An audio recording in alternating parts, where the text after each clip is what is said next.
All right. Thank you very much. Can everybody hear me okay? Awesome. Well, like Kun said, I'm AJ Malott. I am from Kansas in the United States. I'm very excited to be here. I really appreciate the invite from Kun Lim and the Biofabrication Incubator. So today, my talk is going to be probably a little different than what most people are used to. I'm going to tell you the story of my journey, what we do at Ronawk, and what we do in regards to biomanufacturing. So I hope you will enjoy. So let's get started with the very first question. Almost 15 years ago, I had this thought that I am not the only one that shares, which is why is it that we culture mammalian cells in petri dishes and tissue culture flasks and plates?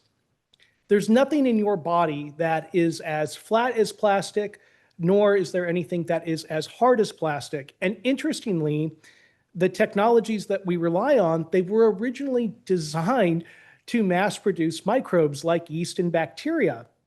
And what's great about yeast and bacteria is we can scale those very easily through accumulation.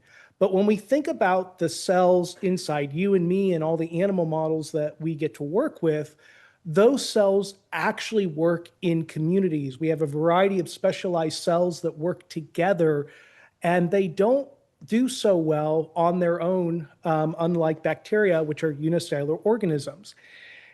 And there's a lot of really cool discoveries that come out of the university. There's a lot of great innovation. But since I've moved to the industry side, one of the questions I get asked all the time by investors is, great, you made this innovative thing. It's going to help people. Now, how are you going to scale it? And that question comes up over and over because, at least in the US, when we're manufacturing anything related to cells or anything secreted by cells, there's a lot of validation that we have to do over and over as we stair step up to each level. So if I take this back 15 years ago now, I pretty much was sitting in a lab, actually where a lot of you probably are right now at the stage of your career. I had to grow 1 billion cells. I was very frustrated. And I said, you know what, there's got to be an easier way to do this.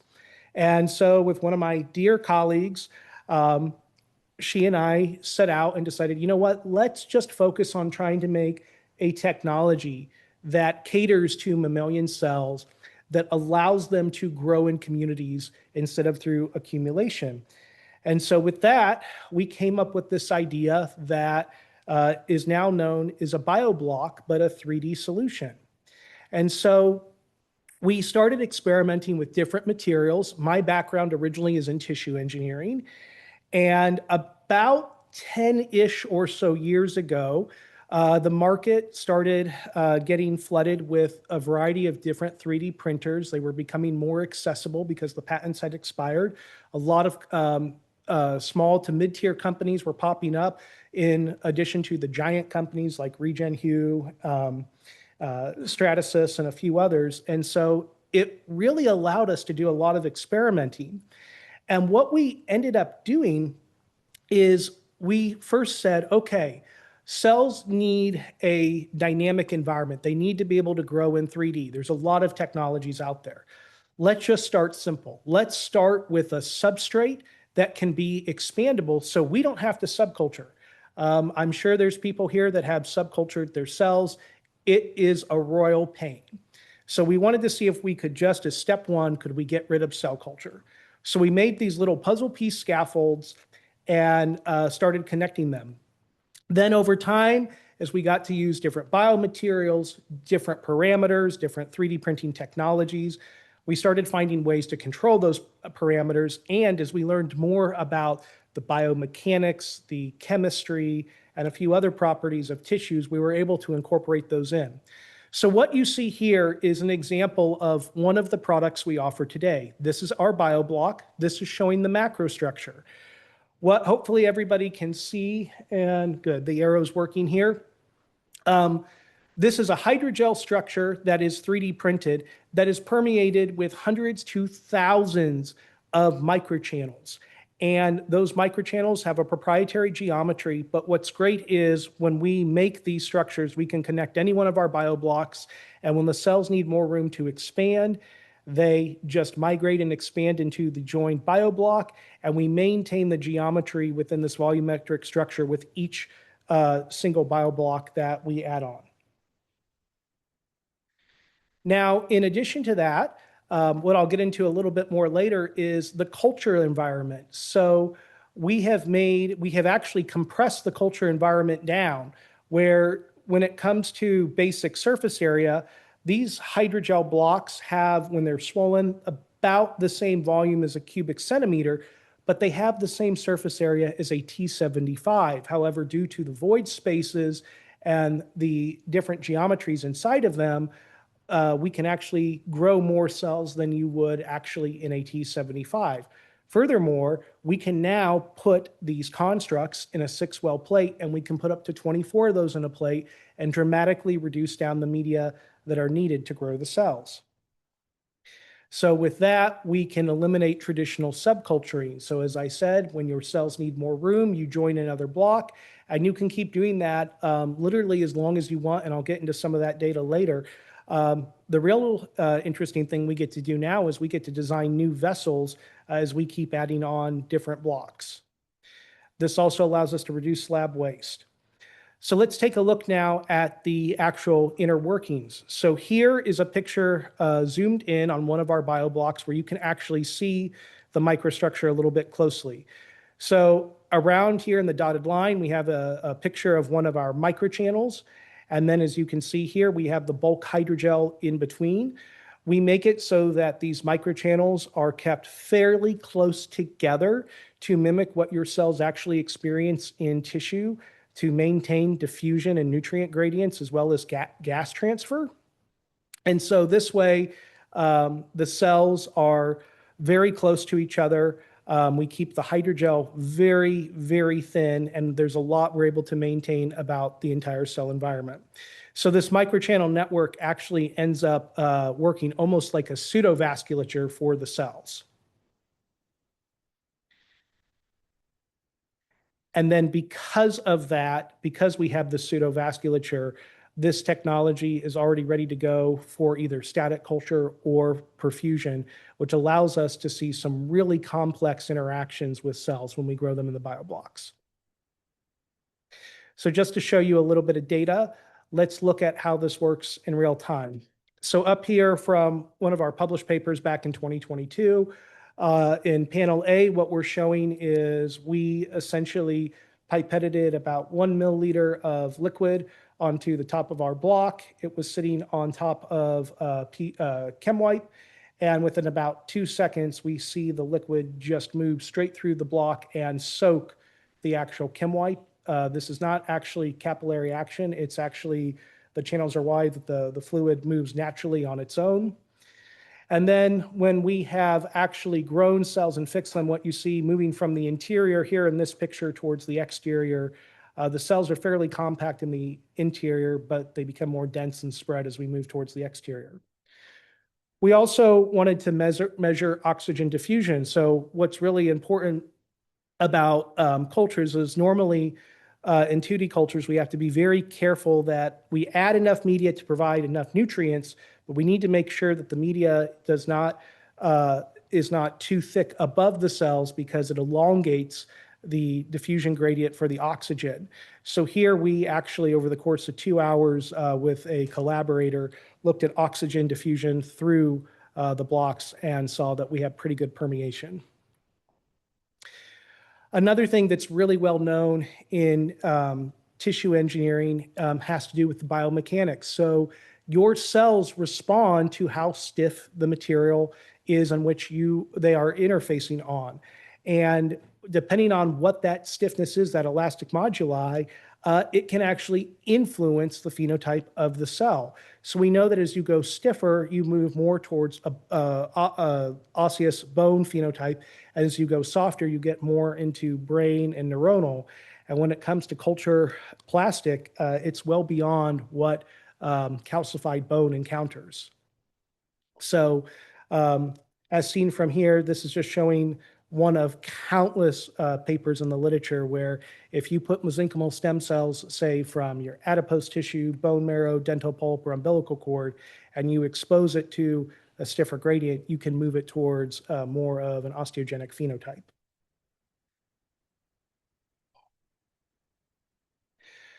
So with this, we have what is essentially a tissue mimetic strategy here. And this is really what we're trying to do in biomanufacturing.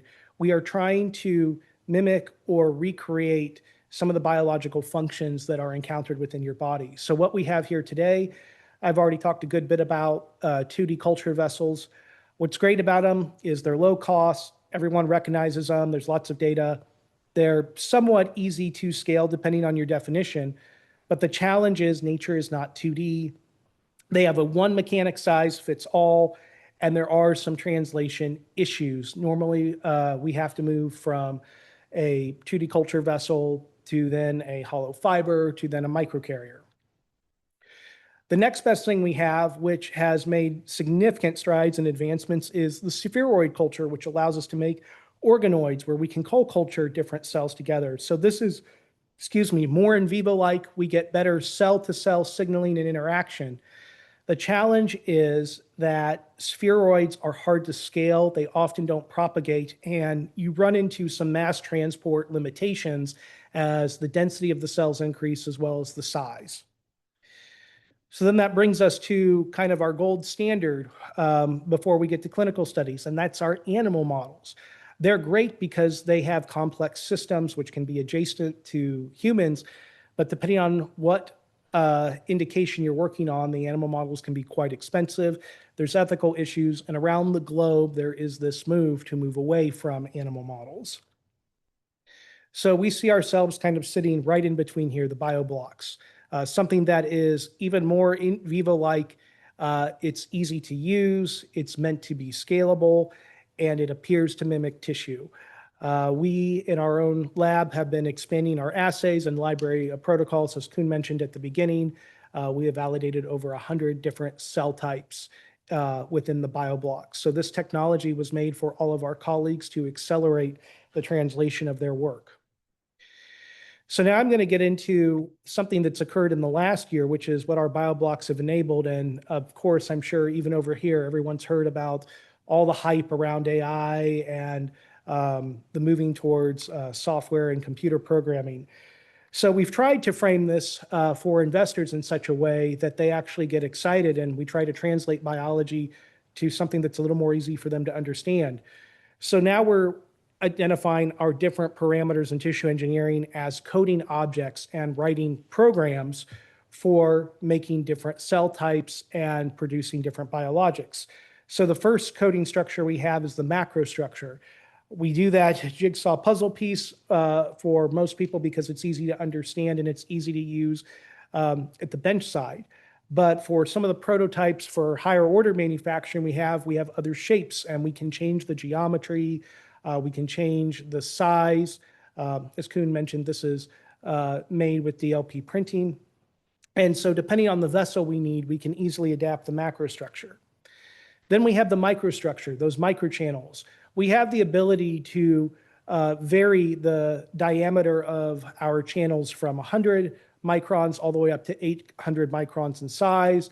We have a couple proprietary geometries that we can use. As long as the same geometry is used between blocks, we're good. But this is great because depending on what your application is, some cells need more space than others, or if you're harvesting something the cells are producing, you need a bigger channel to more easily collect that product. Then there's the material formulation. We work with a variety of different bioinks that we produce in-house. The biochemistry is very important because the cells react to different chemistries. As we know throughout the body, the extracellular matrix, which is mostly seen as the structural component of your tissues, is not only important for the structure, but it's also important for storing and transmitting different signals, be them biochemical, be them mechanical, or some type of energy. And so we put a lot of thought into which material we use for which tissue or which cell type we are being asked to produce. And then finally, as mentioned earlier, we have the ability with each of these formulations to vary the stiffness. So depending on what we're aiming for, we can make something that's relatively soft all the way to something that's stiff. So then that gets to what we call the BioOS, where now we can put these together to make different programs for different outcomes. So these examples here are just for illustrative purposes, but let's say we have a client that is trying to mass produce a cell type within the kidney. We know what type of macrostructure, what type of microstructure, what material, and what mechanics we need to successfully produce that in a way that's both effective and economical. Perhaps there's another client that wants to work on a component of the heart. Same thing. It's a different alignment of these coding objects, or even the brain. We have now done this with a major research institute in the US in which they had a pediatric patient that had a neuroblastoma, and they suspected that the neuroblastoma was being sustained by the patient's own glial cells in the brain. They had a biopsy of that particular neuroblastoma, and when they did a culture with glial cells using our technology and we aligned everything, they in fact found that yes, it was the glial cells that were sustaining the cancer, or even bone. So like I said, there's 100 different cell types that have been validated using this technology. Next, I'm going to go into a little bit some data over what our lab has worked on for a long time, and that's mesenchymal stem cells. But before I get to that for today, my real goal and what you've gotten a sampling of here is just to really communicate how our BioOS enables new biomanufacturing architecture for accelerating the translation of novel therapies. Another thing to keep in mind more towards the end of the presentation, some basic disclaimers. Yes, I am an employee of Ronawk. I am a co-inventor. I am an officer of the company. So some of the research that's being presented here, I may not be able to answer all the questions just for proprietary reasons. Lastly, we've given permission for this particular talk to be distributed, but normally we have to get permission from us to share these slides. So let's start with, how did we get here? Why am I standing here today? Who cares? Why? Well, I already told you about my frustrations with growing cells. And so I was kicking around this idea back in 2014 with a few colleagues. And I said, hey, what if I used something similar to Legos and just tried to get around subculturing? Because like many of you, my time is precious. And they said, that's a cool idea. You should pursue it. I'm like, don't you think someone else has done it? And they're like, maybe. So I looked and surprisingly, I hadn't seen anyone that had done anything quite like this. So this is why I was still a professor. I filed a patent. Originally, they were called T-blocks for tissue blocks. That was the first generation. And so here you can see one of our original diagrams, just originally showing the concept of this interlocking block like a Lego. Back then, it was much more fibrous because we didn't have a 3D printer, so we were reliant on available 3D or biomaterials available to us that we could purchase. And we were just trying to communicate the concept of going from 2D to 3D, which back then was actually still a big deal. I know it's commonplace now, but back in the 2014, this was still kind of a big deal. So then with the way that my lab worked, I had a lot of industry funding. And one of the things that I was asked to do was to work with one of the fathers of what's called the wound vac, David Zamorowski. And the purpose of this project was there were a lot of patents he had around the world that were getting overturned because there was not an understanding of how the system worked at a molecular and cellular level. So essentially, the way the wound vac works is if someone has a traumatic wound, there are a couple different layers of dressings that are packed into the wound, and then there is essentially a suction cup, for lack of a better term, put over with that is connected to a vacuum, and when turned on, it evacuates the air and it allows for compression of the wound and can accelerate wound healing by up to 50% of the time. So I was tasked with going to look at molecular and cellular mechanisms behind why this technology worked. And it was really the first time I got involved with how compression affects wound healing. I said, that's kind of interesting. I never thought about that. I know that stiffness has an effect, but what about compression? So I tell that story because then that led to working with one of our medical students in 2017 when we got our first 3D printer to start looking at, could we modulate how cells actually behaved in culture? Could we change secretions? Could we change phenotypes? So she came up with a very simple experiment, took a glass cover slip, printed a ring of gelma around it. And then at the time we were procuring mesenchymal stem cells from Wharton's jelly within the human umbilical cord, and we suspended them in matrigel. And we just wanted to see what would happen if we could make a circular compression around the matrigel, essentially squeezing and relaxing. Nothing too fancy, but would this actually alter collagen 1 deposition and alpha smooth muscle actin secretion? And so one thing led to another. And then we got our first BioBlock in 2017. So this was the first time where instead of using biomaterials that were available on the market, we could actually 3D print them. And this is before they had channels. So we started with the concept of, okay, let's just see if we can get this to work. We know that if we make them out of different hydrogels, we can get them to swell and relax, but let's give this a go. So here in panel A, what you have is the orange looking BioBlock is one that we seeded first, about 1 million Wharton jelly cells into this block. We cultured them for 7 days. On the 7th day, we added a fresh BioBlock that did not have any cells in it. We cultured them together for a full 24 hours, and then we fixed them in place, and we did some morphological staining. In blue, this is hoaxed to show the nuclei, green phalloidin stain to show the F-actin and the shape, and then where you can see bits of red here, this is mitotracker for identifying the mitochondria. So in panel B here, we have the edges of the first BioBlock. And then in panel C, what you can see is the black arrows here point to cells that are right on the edge of the first BioBlock. And then here, this white arrow shows a cell that had traversed from the first BioBlock to the second. And so showing us successfully that, yes, we can actually expand cells this way. So we got pretty excited about this idea, presented it in Japan, and got a few people behind us, and they said, you know, this could be a really interesting technology. If you guys could eliminate subculture, you might be able to speed up some translational experiments. And we said, okay, great. So then that brings us to, I guess, my journey to the dark side, so to speak. So in 2019, I was still working for the university, but one of my closest colleagues, Heather Decker, that had also been in academia with me, she ran a core lab. We were both very excited about the tech, and I said, you know, what if we were to take a leap and start a company on this? And she said, let's do it.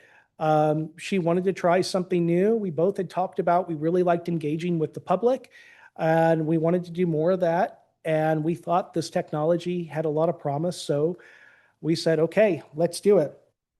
So we spent all of 2019 kind of winding down our day jobs, and we were going to school at night, taking business classes, learning about what we would need to do in the business world since we had lived our entire lives in science. We were fortunate that we had friends and family that believed in us, and we got to start pitching for different competitions. And in the fall of 2019, we actually started winning pitch competitions. We won our first $20,000 at a local pitch in Kansas City, Kansas.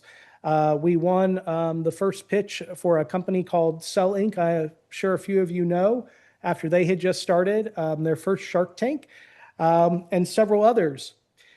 That gave us just enough money that we were able to rent a really small office and establish the company outside of the university.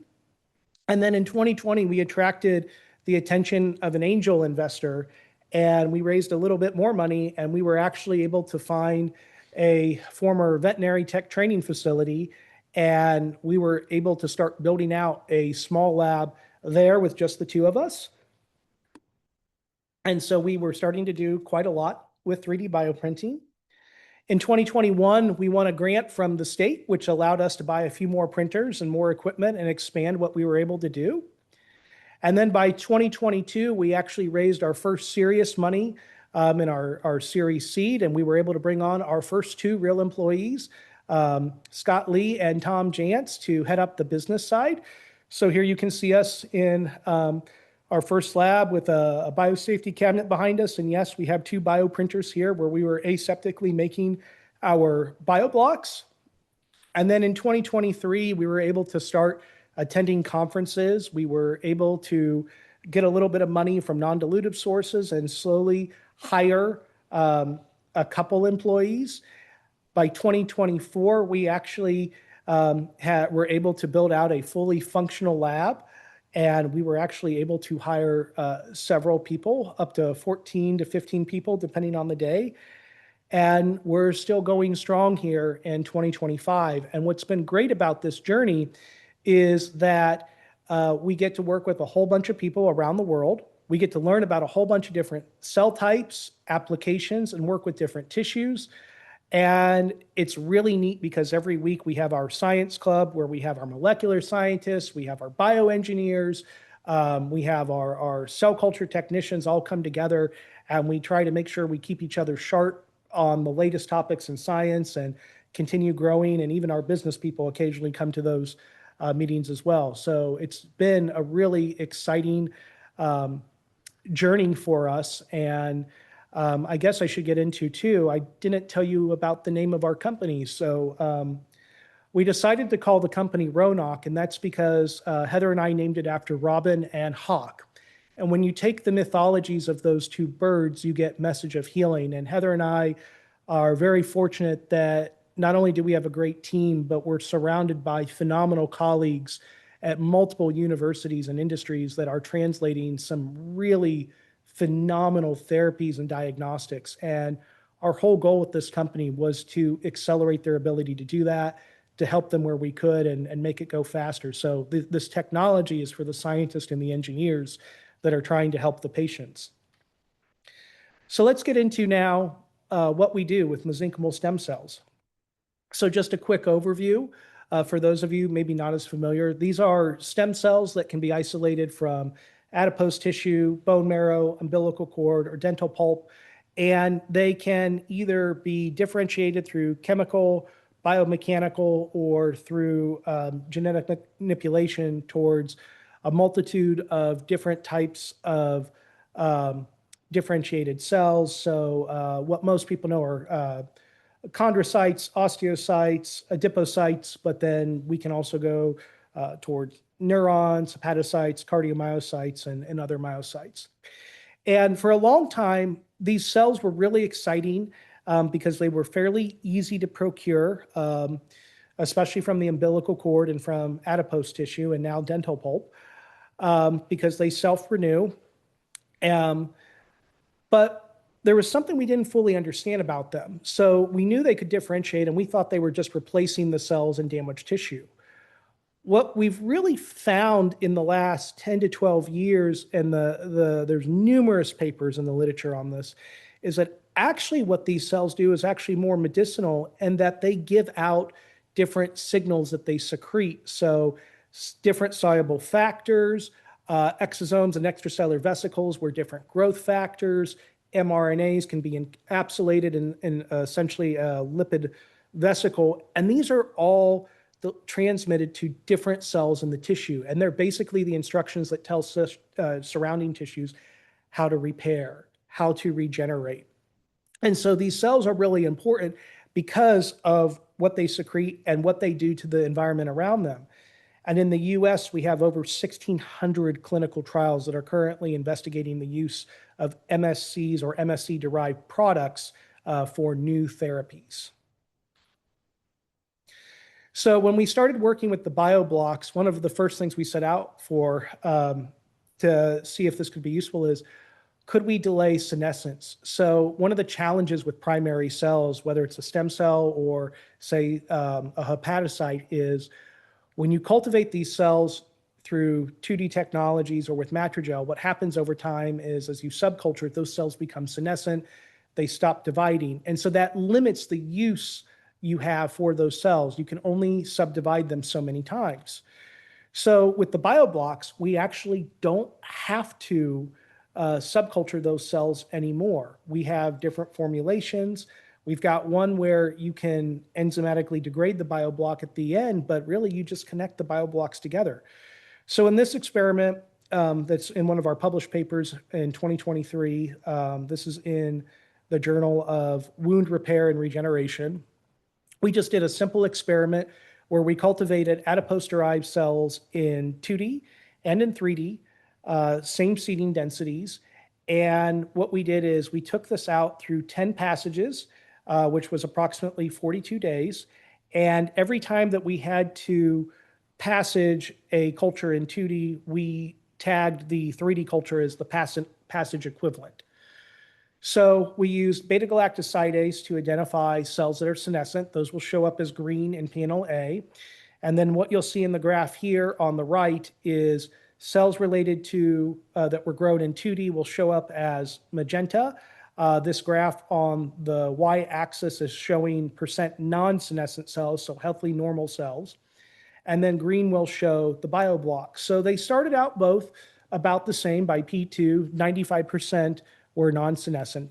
But then what we clearly see over time as we move through the different subcultures, and by the time we get to 10, we maintain the 95% of non-senescent cells in the bioblocks, but we see this normal and well-documented decline in non-senescent cells in the 2D culture. So then we ask the question, okay, if we see this in 2D, what about other formats that are on the market? So in this experiment, we looked at 1 week versus 4 weeks. And we decided that we would compare bioblocks, and we saw the same thing happen as before. They stayed roughly about the same, only about 5 to 7% of the population was senescent between week 1 to week 4. 2D showed the same thing, started out about 5% of the population was senescent. Over 4 weeks, it got down to about 15%. Then we looked at Matrigel. I'm sure lots of you have worked with Matrigel. It was a little striking to us that within the first week, 20% of the cells were senescent, and that continued to decrease. And then spheroid formats, which tracks as well. So started out roughly at 20% and increased to about 28% senescence within the population over 4 weeks. We then looked at different CD markers just to get a basic idea of the characterization of the cells. So this is just 2D versus 3D formats again, the 3D format being the bioblock. And so looking at CD73, which is one of the positive markers for MSCs, once again, going through 10 passages or passage equivalents. So we start here on the left. In the first panel here are the cells grown in 2D. The right are the cells grown in 3D. And then as we move down row by row 1 here is passage 2, row 6 is passage 6, and row 3 is passage 10. So just as these pop up. And so you can see we see similar trends with CD90 and CD105. So we're able to maintain this phenotype longer, at least based on CD markers when we use the bioblocks. We also then looked at trilineage differentiation. So going back to the formats that we talked about previously, 2D, spheroid, Matrigel, and bioblock, we grew them in their respective formats for 4 weeks, and then we looked at RT-PCR for potential to differentiate towards an osteogenic lineage and adipogenic lineage and a chondrogenic lineage. And as you can see in each one of these in the bioblock, we maintain a pretty high expression rate for each one of these genes compared to their counterparts. When we actually convert these and put them into a 2D format, and then we differentiate them using available commercial protocols on the market like Lonza's bullet kits, and we actually do immunostaining, at the end, we see we still maintain a high differentiation potential for the MSCs differentiating into osteogenic, adipogenic, and chondrogenic lineages. In addition to that, not only do we see this potential for them to maintain the cell phenotype or be differentiated, but we notice that when we put them in the bioblocks, the secretory rate of the different components they secrete actually increase. And at first we thought this was maybe just a fluke. Oh, okay, maybe we're getting more cells. But then we did some experiments where we normalized the cell counts in different formats. And what we actually find is, no, we were actually seeing increases in soluble proteins, antioxidants, and the most striking one was actually extracellular vesicles. In fact, that was at 4 to 5x of what we normally see. So we said, okay, cool. They're spitting out things. Let's see if this is a good thing. So now I'm going to start bringing it back a little bit to wound healing. So we did a basic experiment where we grew adipose-derived stem cells in the block in 2D. We collected the conditioned media, and then we grew up keratinocytes in a 2D format.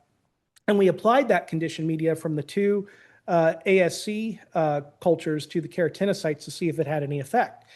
And lo and behold, within 24 hours, it actually did. So we looked at differences in the metabolic rate of the keratinocytes once conditioned media from ASCs grown in 2D or ASCs grown in 3D were applied. Same with proliferation. We saw an increase in the proliferation of the keratinocytes when treated with conditioned media from 3D. And then a classic scratch assay where we actually see an increase in migration of cells when they are given conditioned media. So how is all this working? Well, I think it might be best just to show you in practice what this looks like, just to help drive the point home.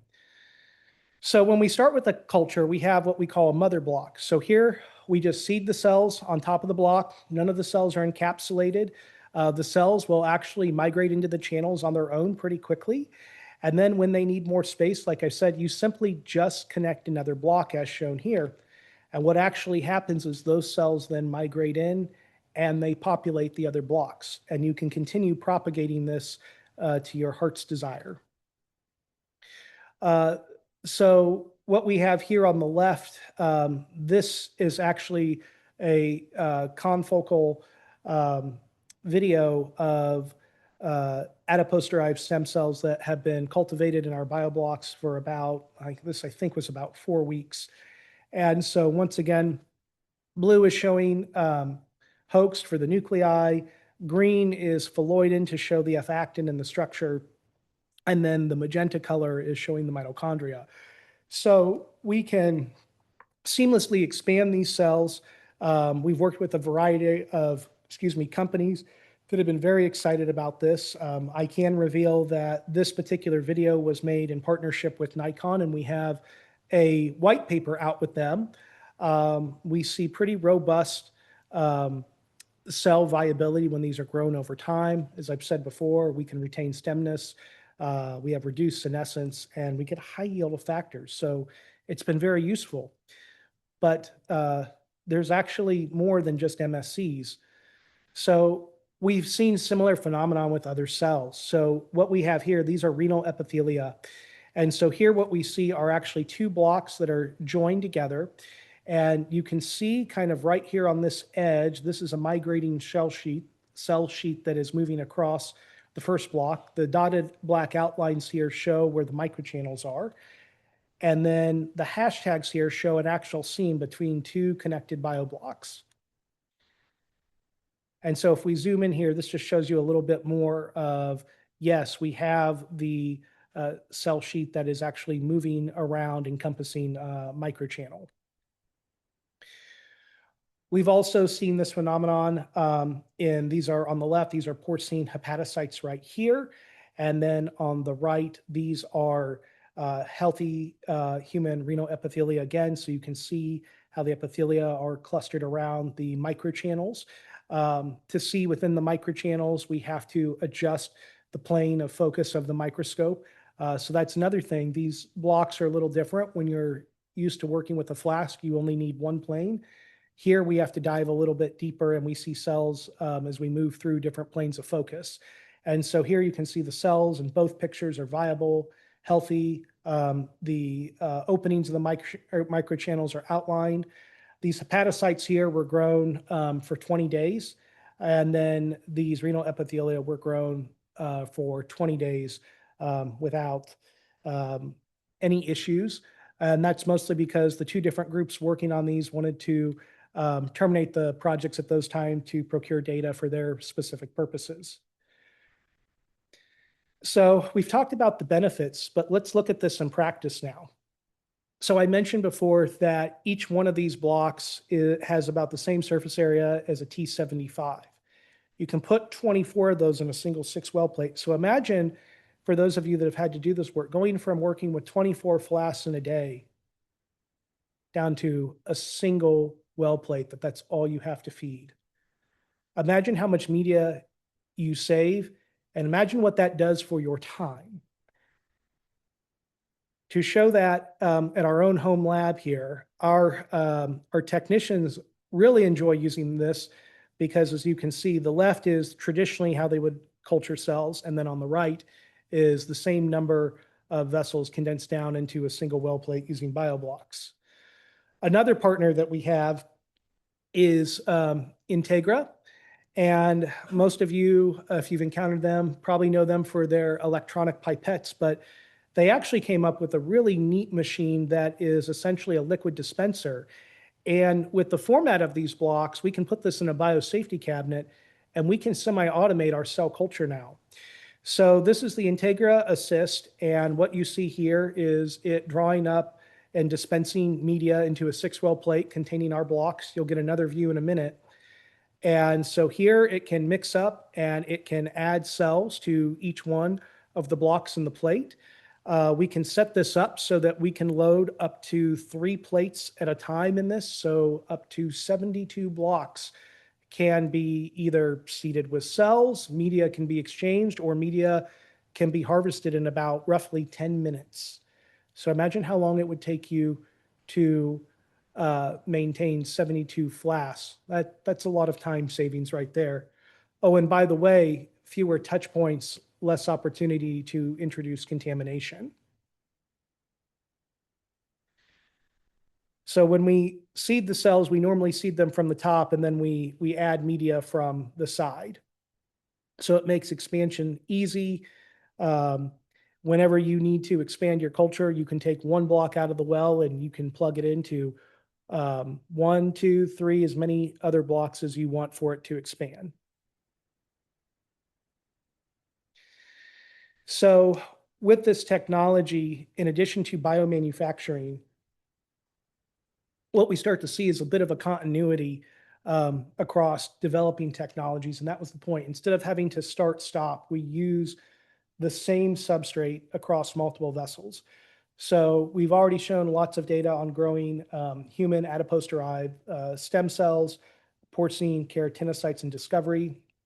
We have others, especially at major cancer centers, that have been using this because now they can cultivate tissue biopsies taken from patients outside of the body. So here we have an example of, in the bottom, this is pancreatic adenocarcinoma that was processed for histology. And on top, these were PANC1 cells that were grown in the bioblock. And when a blinded pathologist looked at these two, could not actually tell the difference between which one was from the patient and which one was from the bioblocks. And so this has been really exciting in the US because now there's a cancer center that is using this tech to grow patient-specific cancer biopsies so that they can perform more diagnostic tests to administer treatment that is more tuned for that patient's individual cancer. We've already shown the renal epithelia here. And then finally, on the biomanufacturing side, we've been getting interest in the idea of being able to produce EVs and monoclonal antibodies. So for the last part of my talk here, I'm going to talk about one of the therapies we were approached to consider making with a client helping. So this is in the wound healing area, and this is to develop a EV therapeutic for wound healing. So just some basics real quick about wound healing. You have your normal skin. When you get an injury, there are 4 different phases of wound healing. The first phase, known as hemostasis, happens in the first minutes to hours. This is your body essentially trying to clot and prevent you from bleeding out. The second phase, which happens within the first few days, is known as inflammation. This is when neutrophils, macrophages, and other leukocytes come into the wound site and work to clean it out, so that then the third phase can start, known as proliferation, where fibroblasts and myofibroblasts actually start rebuilding the tissue, re-epithelializing, making granulation tissue to support the actual reconstruction of the wound. And then after all of that, you move into remodeling, which usually takes a few months. And this is where the body comes in through your myofibroblasts and you snip any extracellular matrix that's been secreted. So for the purpose of what this particular client wanted to do, they were actually targeting the hemostasis phase right at the beginning, right when a wound first occurs into early inflammation. And so looking at these three tissues that make up the skin, the cutaneous tissue, we have the epidermis, which you can think of as your primary barrier. It's watertight. It's what protects you from the entire environment. You then have your connective tissue, which is primarily your fibroblasts, where your blood vessels terminate. You have your hair follicles, your nerve endings, etc. This is the main meat that holds everything together. And then you have the subcutaneous tissue. This is the adipose tissue through which your blood vessels actually transverse. They're protected. It's also a bit of a mechanical cushion, and it's a thermoregulator. So for this study, like you've seen in all the others, we actually did two things. We grew ASCs in 2D and 3D. From our previous published work, what we know is that when you grow cells in 2D, you actually get a mix of low bioactivity and high bioactivity cells. Low bioactivity show higher senescence, high bioactivity show low senescence. Phenotype diminishes in low bioactivity where we are able to maintain it in higher bioactivity. Furthermore, when we look at the conditioned media, one of the big differences is the secretome, so the antioxidant production, the protein production, and exosome production. And as you've already seen, we know that with more of these products, we can actually accelerate at least migration and proliferation in a wound. So for this study, this was a porcine study because pigs have skin that's closest to humans. Incisions were made on both sides of the animals. We did a series. And so the first incision was our 0 hour. We made it, and then we immediately excised the whole wound so we'd have a control. The second incision was excised at 4 hours so we could look at immediate progression. And then the third wound was excised at 8 hours so that we had a 0 to 8 hour duration for the wound to look at that first phase. We had two more sites where we let them go for 8 hours, the primary difference being one site received a treatment of extracellular vesicles secreted from cells in 2D, whereas the other received EVs from cells grown in the bioblocks. And so as we move through this, after we excised all those wounds, we went ahead and we stratified those tissues into 3 separate layers because each layer has a different function. And what we have found from before, and this has been out there for a while, is if you just mash up the whole tissue, you get a lot of noise. So if you split them into separate tissues, you then can see a little bit more signal of what's going on, which would normally be obscured. And so this then allows us to make actual different time comparisons against the different layers and the different samples. So just to highlight a few of the genes, as this has been a very large study that we're still working through, the preliminary data has been quite exciting. And so AKT1 is a key mediator in skin wound healing, which plays a critical role in angiogenesis and vascular maturation. It promotes wound repair by regulating vascular endothelial, or VEGF, collagen synthesis, and cell migration. So this allows us, in this case, to do both a temporal and a spatial overview. So on the left, we have the epidermis here. The middle is our dermal tissue. The right is our subcutaneous. So in the dermis and the subcutaneous, things are as expected in those first 8 hours. We don't see any significant changes. But what we do see here with AKT1 in the epidermis, if this is promoting vascular genesis, then that makes sense that with the EVs from our 3D, you start to see a bit of a downshift in that tissue. We also have colony stimulating factor 3, which is known as granulocyte colony stimulating factor, and it plays a beneficial role by promoting tissue repair and accelerating reepithelialization and reducing scar formation. So once again, we don't see anything in the subcutaneous or the dermis, but we do see, compared to that 8-hour time point, an increase that is actually consistent with the 4-hour stimulation of expression of CSF3 after we've been treated with the EVs that were from 3D. Plasminogen. It's a critical factor of wound healing that initiates the repair process and drives fibrinolysis. It mediates cell ligation during inflammation, proliferation, and the remodeling phases. Deficiencies in pigs actually cause severe impairs wound healing, and its application shows promise in treating chronic non-healing wounds, including diabetic ulcers and enabling fibrin clearance and tissue remodeling. So once again, the fact that we see this increase with the EVs and from 3D here in the epidermis is encouraging.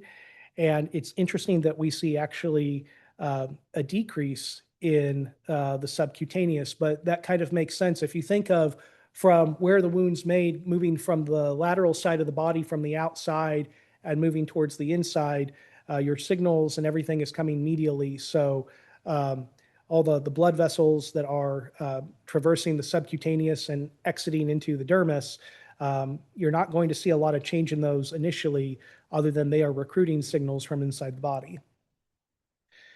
SMAD3, another gene, it's a key signaling protein in the TGF-beta pathway, typically slows wound healing by promoting inflammation and reducing keratinocyte proliferation. So in here, just before we get to inflammation, that makes sense, seeing a little bit of a downregulation in the epidermis. Interestingly, nothing happens in the subcutaneous, but there's not really any difference between what's happening in the dermis, and the dermis is where we see the blood vessels terminating. And then last, one of everyone's favorite in wound healing is VEGF. As we know, VEGF is key for angiogenesis and creating granulation tissue. So not surprising, we don't see anything in the epidermis. You have no blood vessels there. Subcutaneous is relatively tame, but we do see naturally the body's own stimulus for increasing VEGF in the dermal tissue. So then, to bring this to a close, some of the key takeaways for this talk, and I hope you'll have some wonderful questions, is when it comes to architecture, what we really think about here with these bioblocks and what we're trying to do is that the architecture may be something we can use to influence biological performance. So rather than forcing the cells directly what to do, if we control the microenvironment around them, we might be able to influence or enable them to produce an outcome that we want. The microenvironment actually plays an active role in how cells operate. And so this is something we can actually leverage then to guide our biological outcomes. So with that, there is a variety of references you're welcome to look into after this. And most importantly, I would love to thank our team, because all the work you saw here today was thanks to the efforts of many people. So Heather Decker, Ideen Medina Lopez, Tori Droppel, Tiffany Edwards. They did a great majority, of the work that you saw on the pig. Jennifer Nelson Brantley as well. And then our collaborators, James Ross, Todd Graham, Jacob Hodge, former trainee, and David Zemorowski. And so then last but not least here, if you want to learn more about us, you are welcome to check out our publications here. I've listed the PMID numbers, publications from our collaborators that have used the tech. And if you want to get in contact with us directly, please feel free to reach out to Scott Lee. So thank you very much for your time today.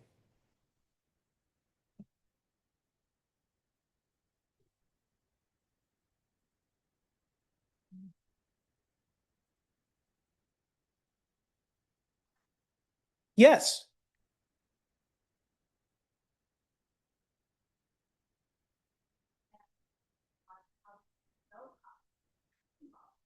Those are wonderful questions, and thank you for asking.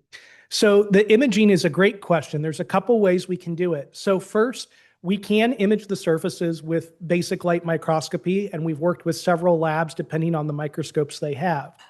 The other way, if we really want to go detailed, and what's great, and I did not go into this in full detail, is part of the reason we have different formulations of the blocks is for different outcomes.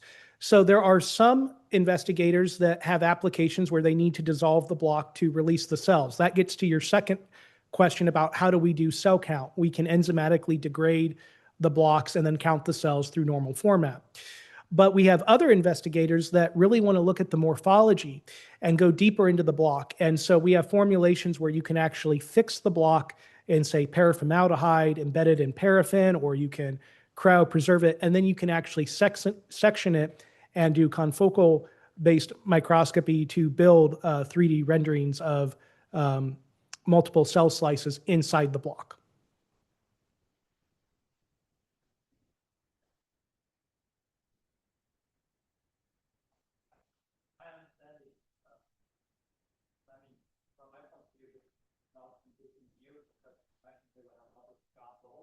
Mm-hmm.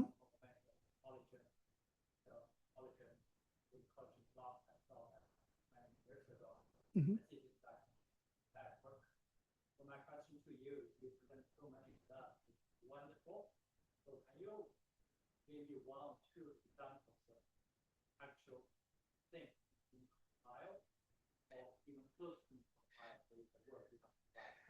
Absolutely. Thank you. So there's nothing that's in clinical trial, but moving towards clinical trial. So the question was to provide one or two examples of, in this case, something moving towards clinical trials. We have one there at the end, and I only showed a portion of the data. And that's actually developing an EV therapeutic that can be very easily produced from a patient for wound healing purposes. This is actually something that's meant to be produced in, how do I want to say this, a short amount of time, either at a hospital or possibly in a battlefield. So that's one. Another one we have is actually more towards diagnostic purposes. And what I can say about that one is this is where there are specific patient specimens that are being grown that normally won't grow in 2D plastic and are being sectioned in hospital labs to do additional diagnostic testing on to better select what treatments to give a patient. Thank you for the question. Yeah.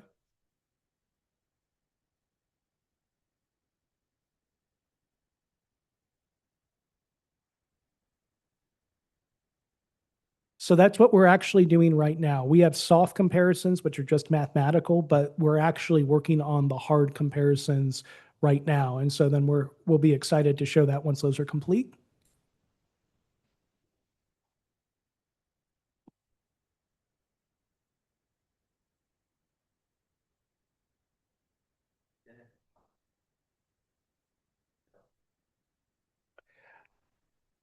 That's a great question. So it depends on what you do. If you leave the cells in the block and you do not continue propagating them, just like in a normal culture, you will see heterogeneity. They will start to differentiate. So that's why it's important to continue propagating them. There was a second part to your question that I need you to remind me of. Oh no, just that part. But yes, if you let them go and you just don't continue adding blocks, then yes, you'll start to see differentiation.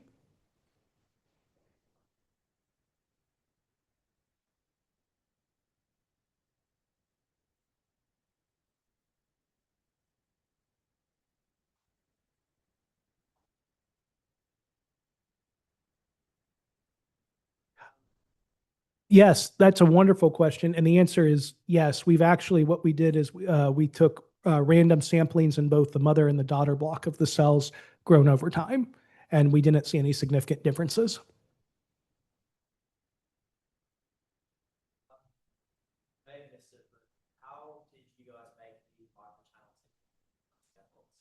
So that's actually one of the proprietary parts of the technology that we keep very closely guarded.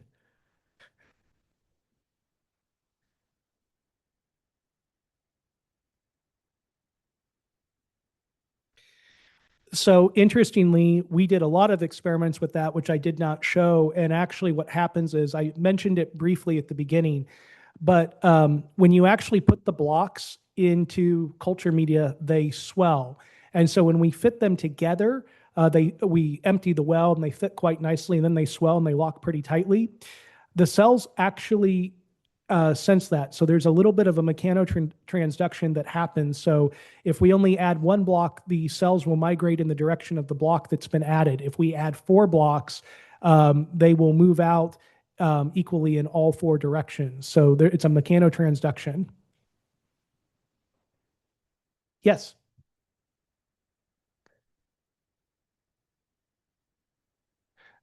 So what actually happens is when they have the when they get the mechanotransductive signal, what we actually see is there's a migration where the cells equilibrate between the blocks. So we'd have to do some sort of tagging to see which ones really stay in the middle, but what we've seen is they actually disperse equally between the blocks on the experiments we performed so far.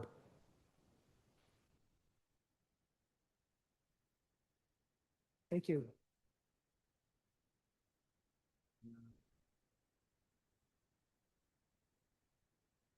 Thank you, guys. Thank you.